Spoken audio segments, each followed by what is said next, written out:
الحمد لله الذي خلق الإنسان وعلمه البيان وأكرمه بالعلم والحلم والورع والبرهان، والصلاة والسلام على رسول الله ومن سار على هديه إلى يوم الدين.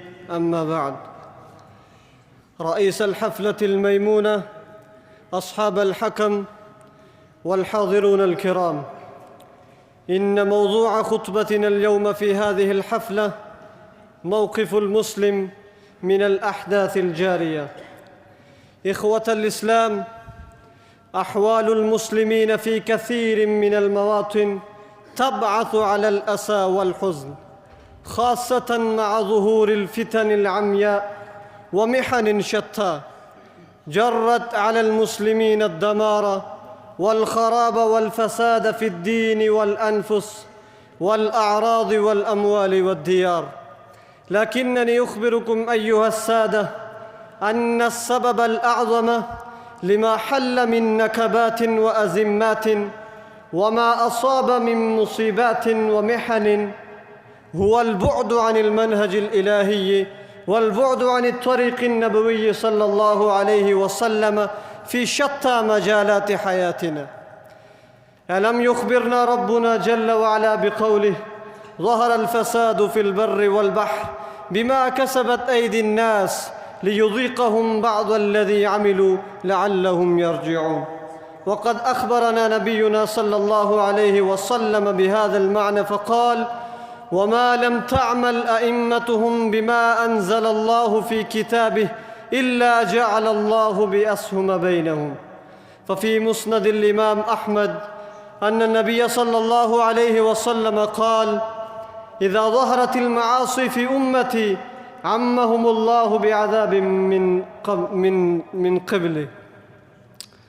إخوة الإسلام، إذا تقررت هذه الحقيقة، حقيقة الغائبة عن كثير من النفوس البعيدة عن منهاج القرآن والسنة، خاصة في القرون المتأخرة لهذه الأمة، فلنعلم أن ثمة أصولاً كبرى وأركاناً عظمى متى أحكمها المسلمون بصدق وعملوا بها بإخلاص وحرصوا على تحقيقها بإتقان سلموا من الشرور ونجوا من ويلات المحن وقوارع الفتن، وإلا فلا تسأل عما هو أعظم. الأصل الأول من هذه الأصول إحداث التوبة الصادقة إلى الله سبحانه وتعالى، فبذلك وحده يتحقق الصلاح وتعمر الحياة على خير وجه وتندفع عن العباد الشرور والويلات. فالخير بكل أنواعه معلق على التوبة الدائمة إلى الله سبحانه وتعالى، والإصلاح بكافة أشكاله مرتبط بهذه الحقيقة. يقول الله جل وعلا: فإن يتوبوا يك خيرا لهم. والأصل الثاني لإصلاح البشر والمجتمع الإكثار من الطاعات والتضرع إلى الله سبحانه وتعالى، فبذلك تندفع النقم وتجلب النعم. يقول الله جل وعلا: ومن يتق الله يجعل له مخرجا ويرزقه من حيث لا يحتسب ومن يتوكل على الله فهو حسبه.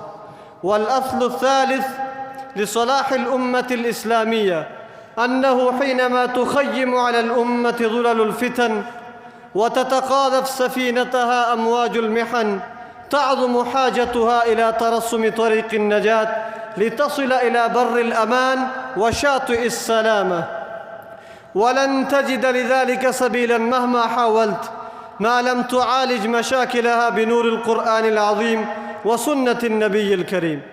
والأصل الرابع لاتحاد هذه الأمة هو التعاون على البر والتقوى والاتحاد على الخير والهدى.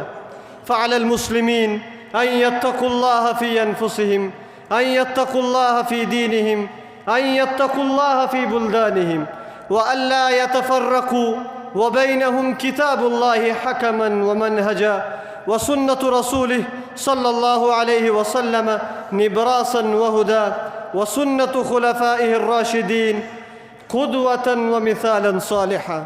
بارك الله لي ولكم في القرآن العظيم، وأدعو الله سبحانه وتعالى أن يوفقني وإياكم أن نطبق شريعة الله سبحانه وتعالى في حياتنا الفردية والاجتماعية. وآخر دعوانا أن الحمد لله رب العالمين.